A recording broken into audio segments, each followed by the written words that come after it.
Welcome to the Nonsense in the Chaos. I'm your host, Jolie Rose. For anyone who is watching on video, you will see that I am in my pyjamas. I have very funky, silky, satiny, stripy pyjamas, which make me look like the boy in the striped pyjamas, as everyone pointed out this weekend when I was wearing them over Beltane weekend.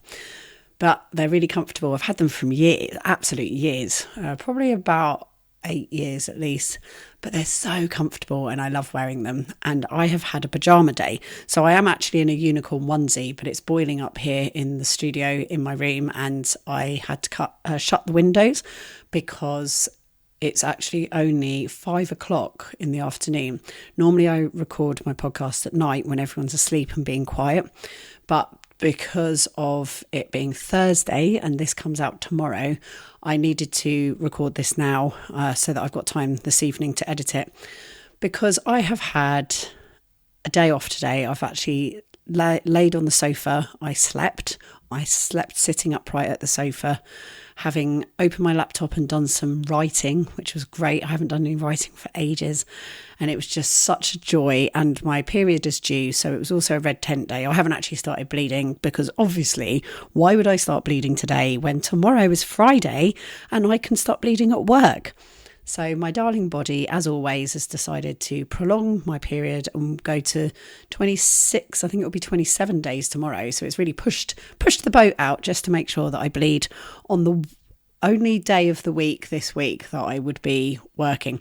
So I've changed my hours at work, which is really exciting. So I normally work Wednesday, Thursday daytime and Friday night. But I've actually now changed my hours to Friday night and Sunday day, which is a double shift. But because it's a Sunday, we close early. So I can choose when I close, which any other night of the week or especially not a Friday. Midweek, actually, if it's quiet, we will shut early. But on the whole, you're expected to stay open till closing. If there are people in there, then you're expected to stay open till closing. Whereas on Sunday, I have full control over when I shut. I can close at 6, anytime from 6 o'clock onwards. If I'm knackered, I can choose to shut at 6. So I'll lose out on hours, but at least I'm in control of what I do. But what I am going to do is push on through to 9 o'clock. And then by the time I finish cleaning up, it's 10 o'clock. And then I only miss out on 1 hour's work a week. But I cancelled a subscription to something I was no longer using that was actually a little bit more than... Although actually I thought about it afterwards. That's just, in fact, it was 2 weeks worth. So I'm only losing out on... Yeah, because I'd be missing out on a shift a week. And so obviously that's 4 shifts a month. But by cancelling the subscription, I miss out on 2 shifts, which I think I can just about manage. So I think I can manage doing that, even though I'm on incredibly low earnings as it is. To have Monday to Friday free is such a huge thing. And I feel so relaxed and relieved about that being the situation, because although it means I'm losing my weekends, I still have all of Saturday free. And Friday nights, if I want to, I can drink. So I'm basically getting paid to be at the pub where I would be anyway. And I'm getting to speak to everybody because I'm behind the bar. So I'm actually a much more social butterfly, socialised, got something to do rather than having to sit in one corner all night with one group of people and being a bit like weirded out by the fact that loads of people don't necessarily talk to me when I'm actually there socialising, but obviously talk to me because I'm behind the bar. So I'll actually, get to socialise with everyone, get free drinks because people are buying me drinks, and get paid to be there. And the same on Sunday. Sunday's the other day that I tend to go to the pub. So again, I'm getting paid to be in the pub all day, and again, can have drinks. And it's always a lot more chill on Sunday. Like everyone's in a relaxed mood, and it's quite fun staying open late, but I can shut whenever I want. So it's ideal to have those 2 days, because also everyone I care and love and live with work in hospitality, and so they're working at weekends as well anyway, so we have days off during the week where we can, that's actually our weekends, especially during the season. So for me to be able to go out and party on a Wednesday night is better anyway for me than Friday, Saturday, Sunday.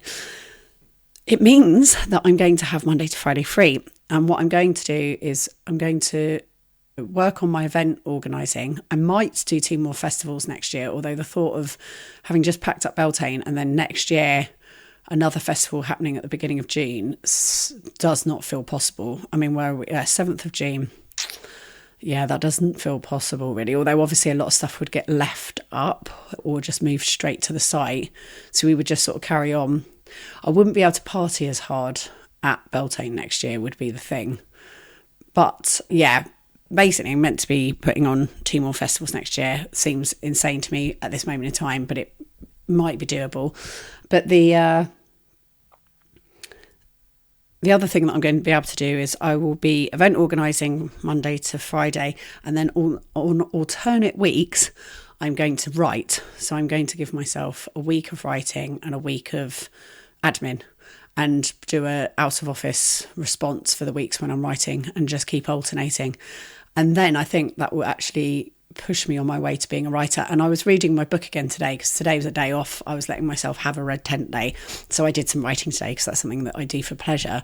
And I sat on my sofa and I reread the last edit that I did on my book, and I'm so pleased with it.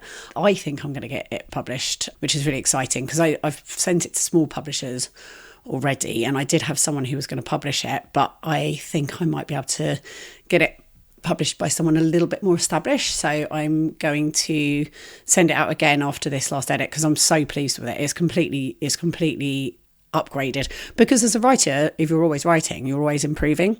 And where I've been doing courses, and I've been listening to podcasts, and I've been in my creation hibernation writing group over the winter, things like pennies dropped that meant that I was like, oh, that's the way around you're meant to do things. And therefore I then had to re-edit my whole book. So I was like, oh yeah, I'm saying it in a passive voice, and I need to change that. And just very simple things that once you clock, you need to rewrite the whole book, which is amazing, because I'm just so pleased with it now. It's improved hugely since the first edit. I mean, I sent it out to alpha readers. I mean, I this year at Beltane, because Beltane just happened, I'll get onto that in a second. But this year at Beltane, I did a spoken word segment, and I didn't do an extract from my book, because I've done an extract from my book for the last 2 years. And I thought, do you know what? It's getting a bit embarrassing that I still haven't got it published and it's not out there yet. So instead of doing an extract from my book, I read 3 poems out that everyone loved. So that was lovely. And I'm going to, so that it just, it made me feel good that people enjoyed my poetry so much on the day. That gave me a little boost. And I will share one of them on social media. I just thought of that. Someone gave me a video where it cuts off just as I'm about to say the poem. So it'd be perfect if I then put the poem in the comment.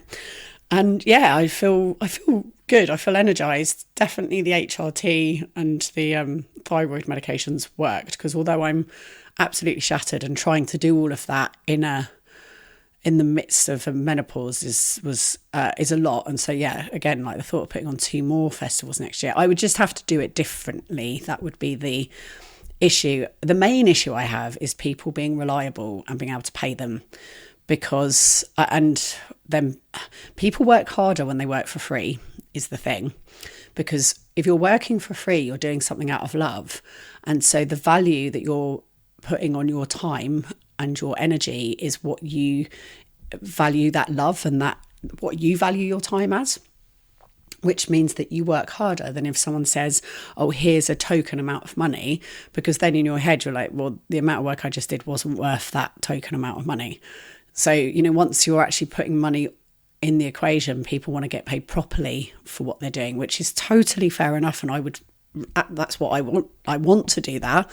And with the festivals that we're doing next year, the idea or the dream would be that the festival that would now be happening in June, which is the Norman Metal Festival, isn't a festival I want to go and hang out at. That's one I'm going to just put on from a work perspective. And that one would be charging proper money. It wouldn't be a day festival, it'd be a weekend festival, and we'd be charging more money for it. And then I could therefore pay people. And so that would be a different entity to the Beltane, which is a fundraising, people doing things for free or for cheap, and something I want to go to and party at festival. Like I basically just put on a weekend festival party that I wanted to go to, and that was brilliant.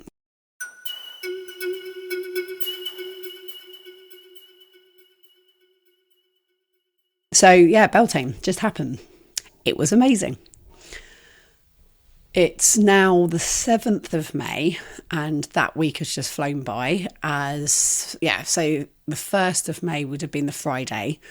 and we had the site set up, we got everything ready, and I was meant to hold a ceremony, and I really wanted to, because it was the full moon, it was the Scorpio full moon on Beltane, and that's my favourite full moon. Last year, my dear friend Sophia died on that full moon. Well, actually, she died yesterday, so the 6th of May, and the full moon was after that last year. And so we had a very profound Scorpio grief focused ceremony, because not only did Sophia die, but everyone else who came to the ceremonies, who are part of the usual circle of people that come, also seemed to lose people as well, or it was around the same time of year as people they'd lost. And so lots of us were feeling grief. It felt like everyone who was in the circle that day felt grief, and we shared it together. And I wanted to hold space for the father of Sophia, who's someone who regularly comes to my circles, and just to tune into it all and to relax, and to just, I think I would have benefited from it. It's something that would have been useful to have done, but there was just, the timing wise, I needed to eat, and I didn't have any food at the house, and there was no way I could cook. I'd lost all capacity to do anything, and we'd gone to the old hall where someone who comes to my circles and does my moon ceremonies, a lovely girl called Suzanne, she was over from the UK, and she was singing at the hall, at the Old Island Hall, as a kind of opening gig for the festival, and I wanted to support her. And she was meant to have been on much earlier at 7:00, but for whatever reason it had ended up being more like 8:30, and I wanted to just stay there and support her. And then we were also having food, and I just looked at the time and I was like, there's no way I'm going to be able to get fed, get done, and also get over and set up in order to do the ceremony by 9:00. Like, there was the slightest chance I could do it. And then my friend just convinced me and said, look, stop, don't. Just, you don't need to try and do this. So I didn't, and I hate letting people down, and it's very rare that I cancel a ceremony, but it's only if I'm on a pilgrimage and we don't have signal, or again it doesn't, time wise doesn't line up, or something like this where there was just no way it wasn't going to work in terms of timing with the setup. But it meant that I was able to sit and relax, and I had a nice relaxing meal. And then on the Saturday we had forecasts of rain all day long. It was meant to be rain all day long, and it looked like it was going to be quite heavy and get heavier as the day wore on.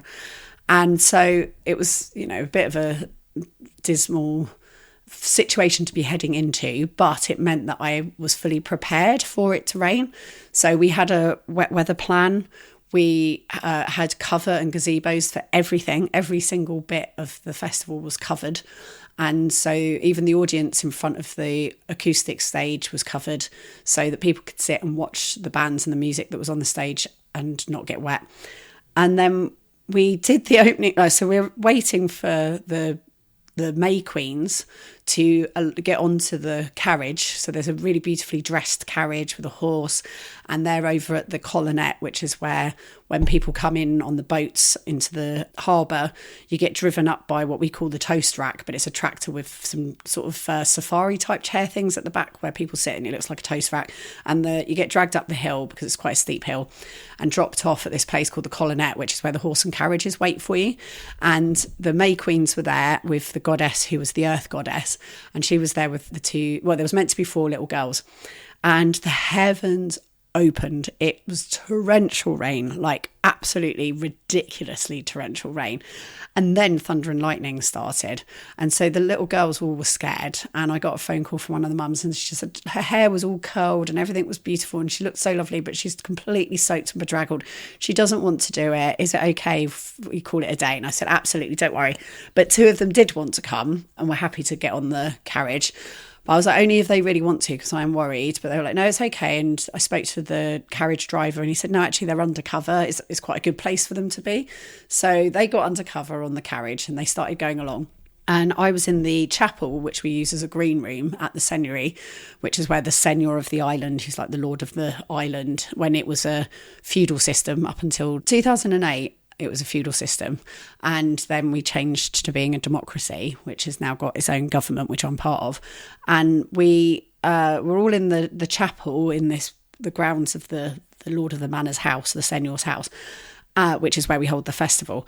And suddenly this crack of thunder went off straight over the top of us, straight after the lightning. Like, it was instant. It was directly above us. And I was so terrified because I just had a vision of the carriage and the horse bolting and those little girls getting killed. I was just like, don't kill the May Queens. I was so terrified. And when I next went to the toilet, I looked in the mirror and I had a blood spot in my eye. Like, I'd burst a blood vessel in my eye through stress because I was so scared. But luckily, nothing happened. The horse was completely fine. Yeah, the driver had someone else holding the reins, kept the horse calm, no problem whatsoever. It was absolutely fine. They arrived. We didn't realise they'd already got there because it was so wet. We just hadn't gone out until we needed to, but found out that they'd arrived. So we got umbrellas, held it over the top of our amazing costumes. So my mother-in-law had made us new headdresses because we have costumes that was made by LOM, Louise O'Mahony. He's a fashion designer who did live in Brighton. She's now in Hastings, St Leonard's in Hastings. And she makes extremely cool festival gear. If you've ever been to a festival, someone will be wearing her amazing outfit. They're always in really bright coloured patterns. And she, over lockdown, made me 5 outfits that represented the 4 elements plus the 5th element, which is spirit.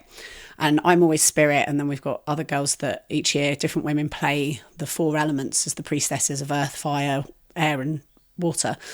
And we all went out and so the headdresses that was made in lockdown, it's obviously 5 years later or 6 years now, they were getting a little bit tatty and starting to fall apart a bit. So I'd commissioned my mother-in-law to make new headdresses, and she made these giant, incredible dragon-themed headdresses. So they still represented the themes and were still the same colours, like red for fire, white for spirit, blue for water, etc. But they were giant dragon heads.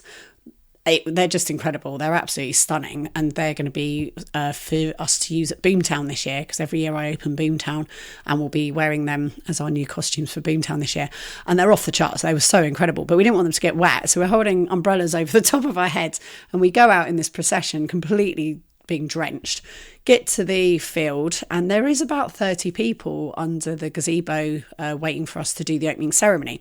And normally we do this whole opening ceremony where we explain about Beltane and we explain about the elements, and the different elements are present. Like, we have a bowl full of soil and we have ribbons for the wind and all these things. And we were kind of going to do the opening ceremony, but because it was raining so hard, I said, well, should we just wait an hour for it to calm down and then we'll do the opening ceremony properly? And people were nodding and stuff. But I had a Peruvian shaman there with me who I had been connected to through Claire Cole, who I interviewed on the podcast. And she put me in touch with Ben the shaman, who I'm also going to interview for this podcast. And he was just so beautiful. I didn't know what to expect. I hadn't met him before.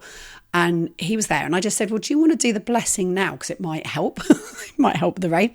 So I said, do you want to do the blessing now to open the space? And he did this blessing, and it was so powerful and beautiful and authentic. And he called on the 5 elements, he called on the stars, he called on so many things. And it would be good when I interview him to talk about what he was calling to, and, you know, what that process is that he went through, because it went on for a while. But as he did it, the skies cleared, like the rain calmed, and then it cleared. And by the time he had finished, it had finished, basically. It was just thick mist. And so then the priestesses were able to go out with the 4 elements and pass it around the onlookers for them to touch the soil, to put their blessings in the earth that we buried the wishing tree with, and to be fanned by the feather and told to go and plant their wishes on the wishing tree with the ribbons, etc. So they passed around a candle flame and blew their wishes into the candle. And yeah, we just passed it all around. Were able to actually do the opening ceremony properly. And then it began, and it was misty and foggy for about half an hour, and then it cleared and became brilliant sunshine all day. And it wasn't meant to. So it made it additionally magical, the fact that happened, and that Ben had done this ceremony. And so it just, was like, well, that worked, which was brilliant. Absolutely loved that. And I was shaken by what had happened that morning and by the thunder and lightning, but I was also impressed by how prepared we'd been. And because it now cleared, and there had been so much covered space, there was loads of dry places. So even though it took a little while for the sun to dry off all of the rain that had just fallen, there was still dry places for people to be. There was dry hay bales under the gazebo in front of the stage. There was a tea tent that we'd acquired.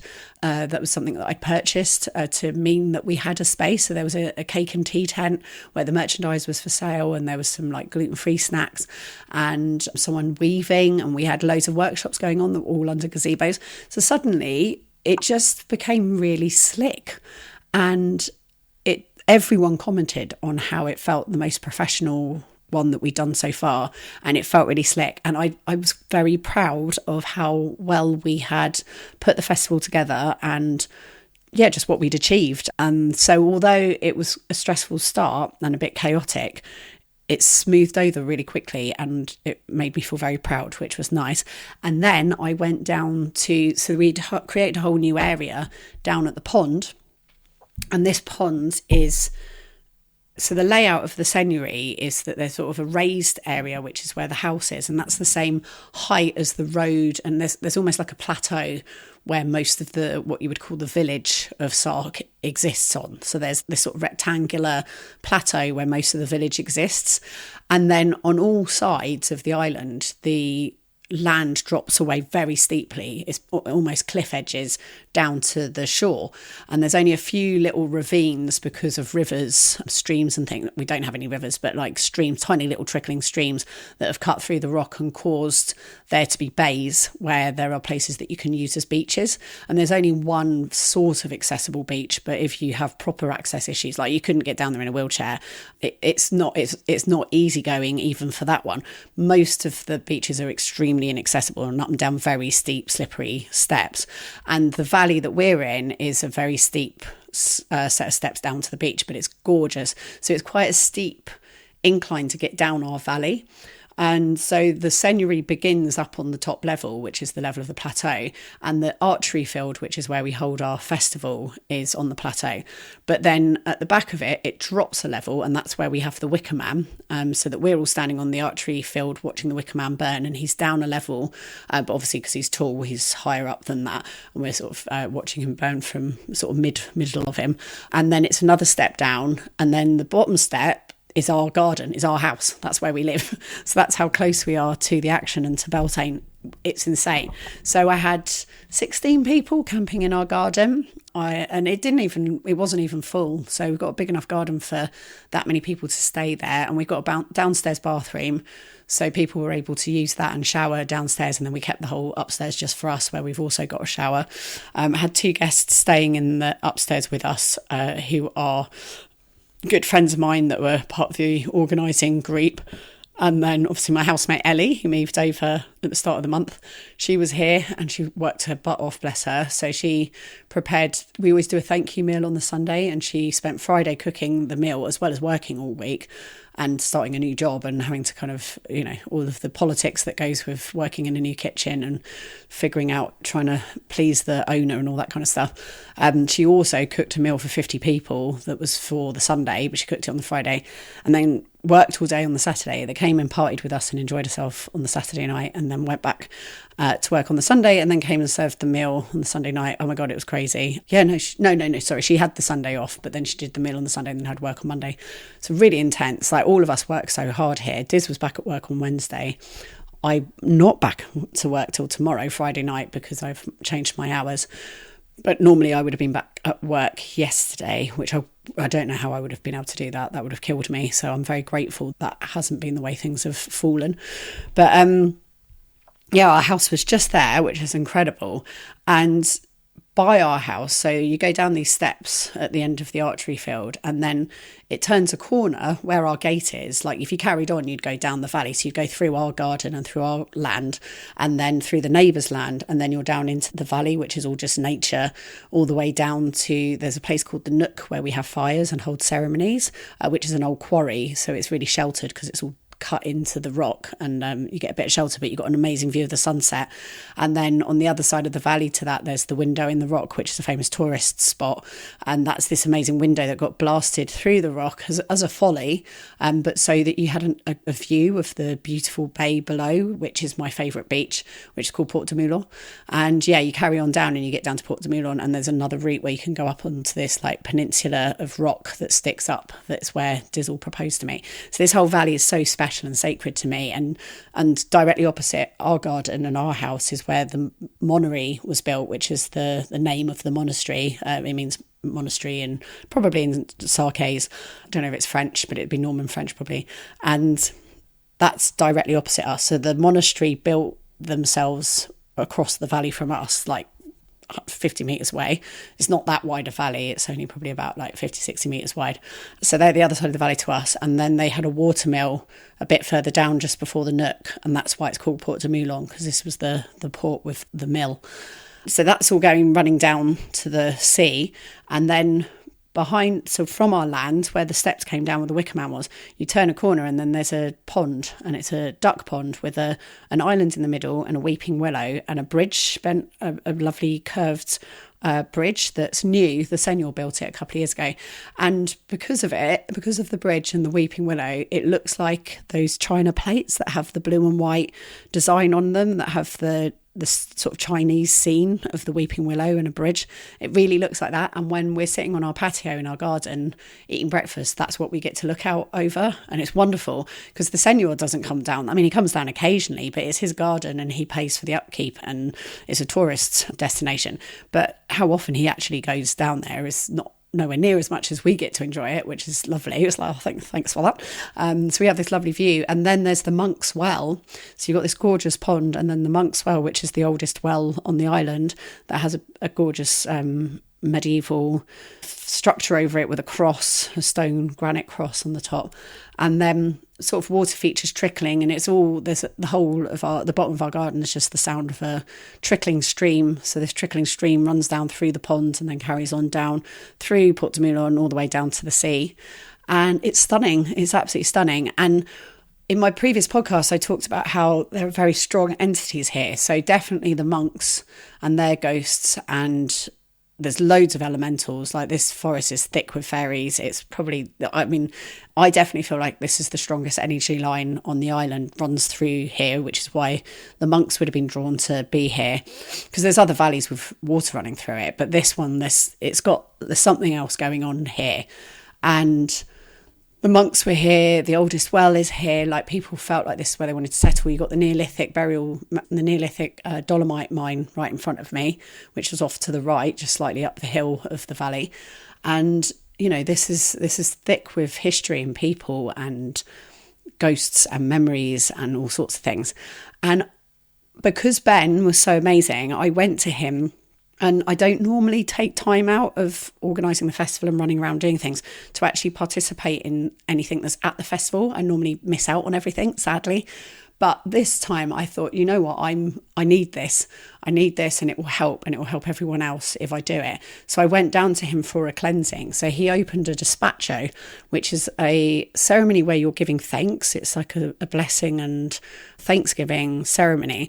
So under one of the gazebos, he had this sheet, and he had a circle of orange material and like a ring, and then all these shells that had sweet corn and glitter in one of them, and corn, and like maybe, I'm trying to think what else, like little shells, all sorts of different things. There was just different shells full of things, writing underneath explaining what they were, like giving sunflower seeds, things like that. So it was like blessings, new beginnings, glamour and magic, or love, whatever it was. They all had different meanings. And you went and you did a despacho, so you gave your prayers and intentions to it, and that got rolled up at the end and put in the Wickerman. But before you put down your blessings, you got cleansed yourself, and he did this cleansing on me, and it was absolutely incredible, and very much reminded me of the ceremony that I had done to me in my early 20s when I went to an ayahuasca ceremony with a Colombian shaman who was the real deal, absolutely incredible, and changed my life, healed me because I wasn't well and I needed healing, and my body was going into shut down. I was rotting. I was getting abnormal smear tests. Like, my body was totally not well. And he did this healing on me, and it was so beautifully done and taught me the sort of theatrics of it as well. Like, I could feel and tell how I was healing myself through placebo, through theatre, through the theatricality of it, but that was in its own right incredibly powerful. It didn't mean it could fix anything. It doesn't mean it can heal anything. It's still a great thing that we have modern medicine, but it was deeply, profoundly powerful what I realised we were able to do with our bodies and with our minds. And it worked, and I stopped getting abnormal smears, and I started to feel well again, and I reprogrammed myself, and I changed the trajectory I was on. And that's what I've done ever since. So all of the work that I do is healing theatre. That's what I see it as. So Fooling and Ceremony and the books and plays that I write are all an act of healing and theatrical healing, using placebo and theatricality as a way to heal and to change the narrative. And so really beautiful and profound. And he's the real deal as well. So I can't wait to interview him. It's a beautiful, beautiful soul. And it was a very touching and authentic healing that he did on me, and took his time, and it felt good. And it felt good to have given myself that space and time, and my whole nervous system just was completely put to rest, and I felt capable of doing the rest of the day. It calmed me after the thunder and lightning of the morning, and then I gave my thanks, and it felt so wonderful. And he did a healing down in the space in this area and the land, and we did that together as well, and it's changed everything. Like, I feel like, we just did a huge worship and huge act of worship for the land. We had 500 people come to the space, burn a Wickerman, send out their love and intentions to the land, to give thanks for how beautiful it was, to give gratitude, and then stayed in our house. And we had a massive party, and we were up all night with a DJ playing music. 9 a.m, everyone who still hadn't slept, I managed to convince them to come with me up to the site and take the field down, so that when the other half of the team who hadn't stayed up all night with me woke up to a message saying, I just took everything down, you don't have to do anything today, relax and enjoy yourselves, but tomorrow I'm going to pass out, and could you do the marquee? So I did the field, they did the marquee on the Monday, so it was a really good tag team. It worked well, and we managed to get everything done by Wednesday, which was yesterday. Everything was done, everything's gone, which I think is the quickest I've ever packed down as well, and got everything out of there. So feeling very proud of myself. So that's all that happened. The land feels so different. My relationship to this house is extraordinary. We've kind of I feel like we've spread into it now, and now I feel ready to decorate. And Saffron, after the podcast I did last week with her, listened to me talking about setting up the studio, and she suggested to not get soundproofing but to hang up my lovely clothes and headdresses, which I thought was a great idea. So what I'm going to do is paint my studio Yves Klein blue, which is my favourite blue. If you don't know it, look it up. Yves Klein, the artist, decided, instead of painting pictures of things, as an artist, he decided to perfect the colour blue. How cool is that? And it is the most perfect colour, and I've got a load of it, and I'm going to paint at least like this half of the room in that blue, because I love that colour. Maybe do something else with the other part of it, but paint this part blue, and then hang my clothes over the top of it to make this a more sound cosy, less reverberating space. And I think that's a great idea. So she gave me that idea. So thank you, Saffron. And it was lovely chatting to her for the podcast. I loved that. But yeah, so got plans now, and I actually feel ready to do it. I'm not broken from the weekend and not able to do anything. I feel able to move forward and get on with doing things in the house. But I feel like the goldfish has grown to the size of the tank now, and that we belong here, and that our work here has begun, and that our relationship to it has begun. I'm not scared of it anymore. I will happily. Also, my relationship with the senior, which had become a bit fractured, is good again from doing the festival. It just feels like one space. We crossed that gate and moved into that space so many times, coming backwards and forwards, that even though, technically now we're not allowed to just keep going into that space, it doesn't feel like there's this horrible wall between us, and it feels like it's all one land, and this magical land that's all connected, and we've done ceremony and worship and given gratitude to it, and it feels really rich. Okay, so now I'm going to pull a rune.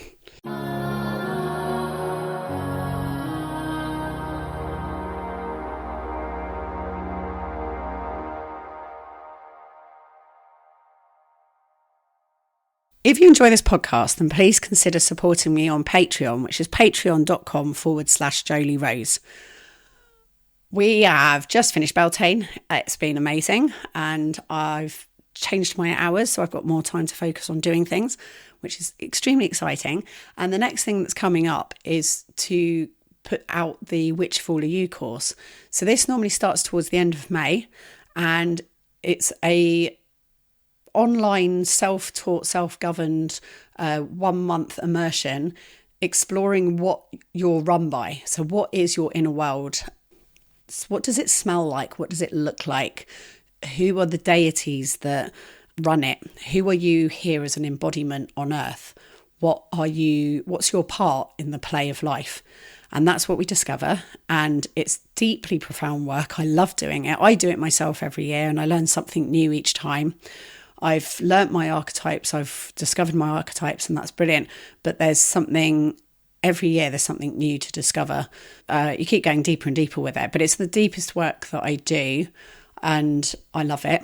That will be for going out soon. So that's going to be the next thing that I do next week. We'll be starting to promote that and push that. And yeah, just being able to support me on my journey. It would be great to have enough supporters giving me, a pound, a couple of pounds, whatever it is you're able to do a month, just means that I could fully concentrate on doing the work that I love doing, which is putting stuff out there that supports you on your journey, with also healing yourself through theatrical, placebo, spiritual enrichment and creative enrichment, so that we live the life we want to live, because life's great. It's so magical. And I had such an amazing time at the weekend dancing with friends from the island who are a bit more normal than me, and them saying I've realised I need to spend more time with you and I need to embrace my creativity. And we talked about doing drag and all this stuff. And it's just so nice to hear people that you maybe think judge you or think you're weird saying that they are inspired by you and need to spend time with you because you make them feel more themselves. And I'm like, fuck yeah, that's awesome. That's all I want to do. I want everyone to be their biggest, brightest, most weird and wacky, extraordinary selves, because then I get to hang out with you, and I want to hang out with you. So let's have a fucking party. Let's have a huge, fabulous party of amazing, higher version of ourselves, authentic, archetypal gods and goddesses and all that's between, just having the time of their lives. That's all I want. So let's try and create that world together, and poo in the face of anyone who compartmentalizes and squashes and pushes fear and agendas of greed and all of that. The best way to fight it is to be fabulous. So let's all be fabulous together. And if you're able to support me in that process, then I would hugely appreciate it. So thank you. Now on with the show.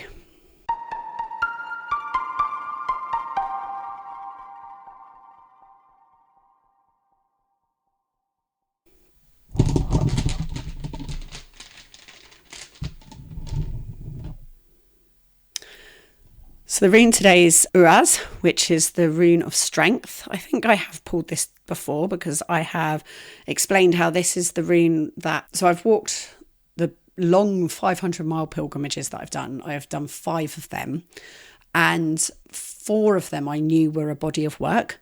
So I went there and back again in each direction of like a St George's Cross across the UK. And so I started in Cornwall and I walked to the Norfolk coast, 500 miles. And then I walked from the Isle of Wight to Edinburgh, 500 miles. And then I walked back from, it was actually kind of Swindon area, back down to Cornwall in the opposite direction. And then I walked from Edinburgh back down to the Isle of Wight in the opposite direction. And I knew that was a body of work because I was going there and back again, doing the St George's Cross over the UK. And it felt really important. It felt like a huge bit of work. And I pulled runes for the beginning and end of each journey. And especially like the first journey I took, I knew what the runes that I was going to pull before I pulled them. And they were the thorn rune, Thuraz, which is the rune of like shamanic journey. Like it's not going to be easy. There's going to be thunder and lightning and Thor's going to chuck everything he's got at you. But it's going to be worth it because it'll be like a shamanic initiation and you're going to come out more powerful and more empowered and a higher version of yourself. So it's worth it. And the second rune I pulled for that journey was my rune, which is Ing. Ingwaz, which is the rune of male fertility. So it's the sperm. So it's a little seed. It looks like a diamond. And it's about the sperm popping the egg and nothing ever being the same again. So it's full transformation, but from this creative place. So it's not like the death card, which is also a full transformation, but it's a life-giving, something new's been created, germinated. You know, your world will never be the same again, but something amazing is coming out of it. And also it was my rune, so it was like leading me to my higher self. So it was like it was going to be more me than I already was, but in a deeply profound and spiritual way.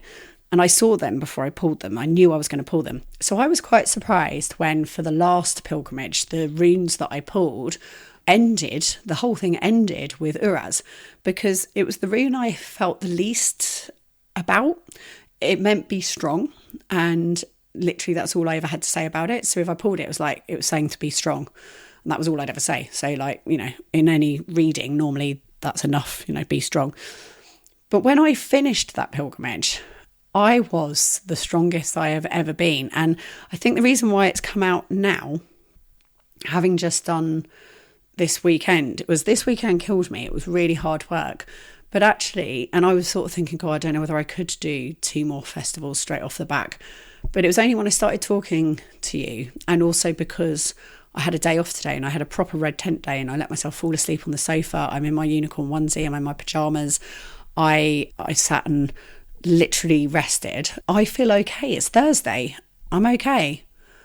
I could now see myself putting on a festival in 3 weeks, because like I say, a lot of it would have just been transferred straight over. Like we just carry things on. And also if I knew that's what I was doing, I wouldn't necessarily party so hard at Beltane. Like I'd get some sleep. I stayed awake for 42 hours because I'm a lunatic. It was great fun though, but it was insane. I didn't need to stay awake that long, but it actually worked out well. Like I say, we tag teamed, and so it ended up being perfect. But I feel strong, and I'm feeling it in the way that I'm talking to you, the clarity, the excitement. I feel back. And it's being in this valley as well, and being in this house and having connected to the land and had such a spiritual experience. You know, I had the pilgrimage that we just did, which was going back along that line from Cornwall to Norfolk, doing the full thing again, which I hadn't done since 2020. No, it's a long time since I actually did that full walk. And it was so different this time. The energetics of the people that walked with me were completely different. It was awful and harrowing in many different ways. We were walking for a different reason, walking for a pilgrimage for peace. Last time I walked on my own for grief for people that I loved that I'd lost, and then also it ended up being the grief of my marriage coming to an end, and that was painful. That was a painful journey, but it felt extremely healing. This one was, in the end, it's actually been incredibly healing, but it was just not. It was, the dynamics of the group were really painful and uncomfortable to be in. And then I was physically in pain, which was probably because of the fact that I was sort of emotionally in pain, psychologically in pain from the situation. But also we were walking a pilgrimage for peace as Third World War was unfolding. And that's a heavy thing to walk with and be with for that duration of time, like 7-8 weeks of sitting with that and thinking that Greta Thunberg was going to be bombed and that everything was about to kick off, and the chance that we might get stuck there in the UK, and then seeing the George Cross flags around the place. But then so heartwarming, the actual conversations we had. And even though things were difficult on that journey, my memory of it now is totally positive. It's positive because we learned so much. It was so nourishing to be around people and talking to people and to de-demonize them and to rehumanize them, which is what we all need to do to everybody, to stop the polarization, to support with love and compassion and kindness and connection. And it felt so powerful, and it was one of the most powerful ones I've done, but it was very detrimental when I came back, and it took a long time to get over it. Came back to quite a different dynamic in my relationship with my husband. When I came back, things changed a lot. He developed a group of friends that hadn't existed before I'd gone away, and we weren't part of that group of friends, and suddenly they were his group of friends and he had a whole group of friends, which I didn't. And then I've got to know them and they have become my group of friends, but they're all in their early 20s. So they're a lot younger than me. Obviously, like I'm 47, so there's a lot younger than me. But over here, that doesn't really matter. Like we're all in the same social spaces anyway, and it doesn't feel like they're that much younger than me. And actually, I've ended up becoming really good friends with them. But also my best friend's moved over. Like, you know, Ellie's moved over, who's been one of my best mates since I was, you know, in my 30s. And so now I've got someone here, I've got an ally that is really close. And so that, you know, that probably is a bit weird for him, but he's got his allies who are really close. So it's nice. We've got our own lives and our own friendship groups and things, even though actually we're all friends. You know, Ellie absolutely adores Diz and I adore his mates as well. But it feels nice that we've both got our people, because I think before we only had each other. But that was a bit clunky to come back to, especially because I felt broken. I wanted to just get a big hug, and then came back to this new situation, and that felt jarring. And then we had to move house, and now we've gone through all of that, and here we are with a whole bunch of lovely people. People who are really good friends, in a house that everyone wants to hang out in a space that we just did incredible hosting in and loved hosting, and felt, you know, it was an open space, people just coming and going. Everyone feels like it's their home. Everyone knows that they can stay here whenever they want. We've got this beautiful open space for people to come and enjoy, and everyone loved it. And someone planted our wisteria, because I bought some trees that I wanted to plant, but I just hadn't had the time, and I was too tired, and I just hadn't had time to do it. And the flowers were starting to drop off the wisteria, and this beautiful man who does the spoon carving at our festival, he planted it for me. You know, just people doing things like that. Someone put the shower up in the downstairs toilet so that people could use the shower downstairs. So things got done around the house by people helping and supporting, and we put on a whole festival, and it was just so lovely. You know, people are incredible and kind, and now I feel so strong because I know that I'm loved, I know I'm supported, I know that we can make things happen, we can make miracles happen. We've got these gorgeous people supporting us, and then we got the gift of this house and this land, and we're meant to be in this valley, and the elementals and the spirits here have accepted us and made room for us and welcomed us in. We've blessed and cleared and enriched the space, and I've met a lovely bunch of new people that I'm looking forward to getting to know better through Claire with Ben and his world, and it's just been lovely. And you know, and even putting on the event, people saw me cleaning the toilets, people saw me I was literally everywhere doing everything, and then was up on the stage having it large, dancing, and you know, we really had it. So I just feel so much closer to people and supported by people, because they've seen the work that I put in, and had a good time, and we all danced and had a laugh together. You know, just feels so enriching. So I've come out the other end of this weekend and this festival feeling akin to how I felt at the end of that fourth pilgrimage. And it's not just about being strong, it's about being your highest self. It's about feeling like a superhero. When you're there and you're actually in that space, you feel like a superhero. And the only thing I can describe it like is being an oak tree and feeling as solid and as strong and as comfortable in your bark as an oak tree. And yeah, I'm looking straight out over an ash. And what are you? I think you're cherry trees. I think they're both cherry trees. Yeah, they are cherry trees. Yeah, there's 3 cherry trees and an oak tree and a sycamore in front of me, and I'm just sat here up in the canopy with them, feeling like an oak, and it's a beautiful thing.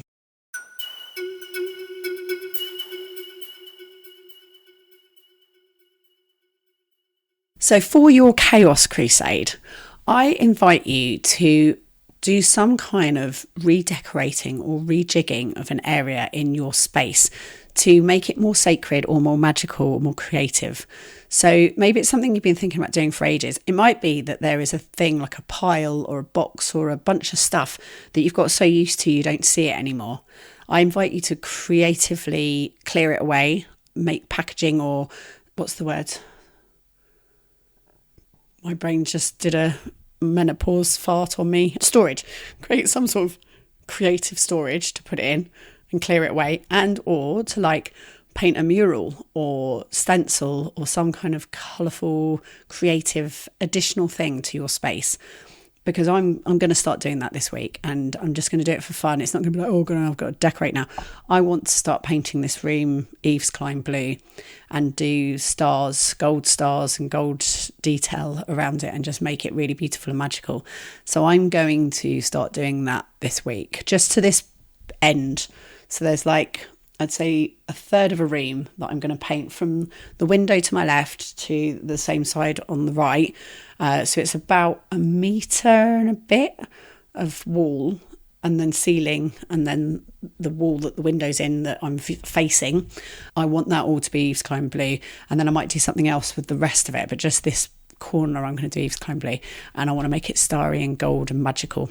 So that's what I'm going to do this week, is decorate it, make it beautiful, so that when I look out this window, it's fitting with it. You know, there's this beautiful view, and then the actual room is also this beautiful view, and I'm going to decorate it and make it magical. And then I think I might do a mural on the back wall, but it's just to start giving yourself a bit of space and time to do something creative and weird and wacky to a part of your house. So that is the Chaos Crusade. Thank you so much for being here this week. I've thoroughly enjoyed coming into my room and having this conversation with you. I was absolutely dead on the sofa earlier, but I just felt like actually I'm ready to sit and have a chat and talk to you about what's going on. I'll get this out for tomorrow morning, share it with you, and hopefully I'll see actually if I can interview Ben before next week. I think that feels like the right person to speak to next. So fingers crossed I'll manage to get Ben on the show. If not, it'll be someone else. But I shall speak to you next week. And until then, see thee anon.